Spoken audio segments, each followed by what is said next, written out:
नमस्कार, मी चेतन महाजनांनी आपण आज आझाद मैदान मुंबई येथून लाईव्ह बघत आहात माझ्या सगट।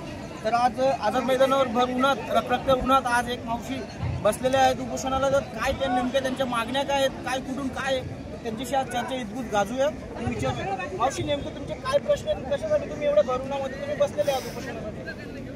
3 मार्चपासून जसं उन्हाळी अधिवेशन सुरू झालं तेव्हापासून आमच्या महाराष्ट्रातील अन्यायग्रस्त आदिवासी टोकरे कोळी, महादेव कोळी, मल्हार कोळी जमात बांधवांना तात्काळ विनाअट सुलभपणे दाखले मिळावे 1950 पूर्वीच्या रहिवासीच्या आधारे, त्यासाठी मी गेल्या अनेक वर्षापासून आमच्या जमातीचा संघर्ष सुरू आहे। परंतु हे कुऱ्हाड मोर्चा आंदोलन आम्ही 3 मार्चपासून इथं आहे।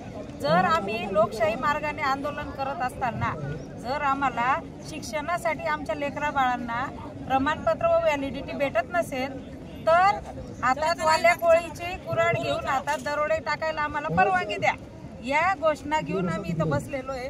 परंतु गेल्या 15 दिवसापासून आम्ही आंदोलन करत असून देखील शासनाचं लक्ष नाही। आणि एक लाडक्या बहिणींसाठी तुम्ही एवढ्या योजना राबवता, पण तुमच्या लाडक्या आदिवासी बहिणींना उन्हात बसून आंदोलन करावं लागतंय। आणि आंदोलन कशासाठी की आमच्या मुलांना शिक्षणासाठी वैधता प्रमाणपत्र द्या, व्हॅलिडिटी द्या, प्रमाणपत्र द्या, जो आमच्या जन्मात सुद्धा अधिकार आहे, जे जातीने आम्हाला जन्मात जे मिळणार आहे ते आम्हाला द्या, एवढीच आमची सोपी मागणी आहे। आणि निवेदन कोणाकोणाला दिले?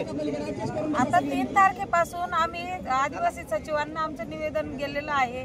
त्याचप्रमाणे चंद्रशेखर बावनकुळे साहेब आहेत, त्याचप्रमाणे अनेक आमदार खासदारांना आम्ही निवेदन दिलेले। परंतु अजूनही जोपर्यंत आमचा 1950 पूर्वीचा कोळी नोंदीचा पुरावा ग्राह्य धरून आमचा GR या उन्हाळी अधिवेशनात निघत नाही तोपर्यंत आमचं हे आंदोलन संपणार नाही आणि तोपर्यंत मी इथून उठणार।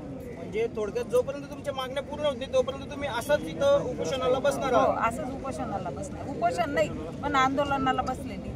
अच्छा, माझ्यासोबत बघत राहा महाराष्ट्र लाईव्ह न्यूज, चेतन माझ्या सगट, मुंबई।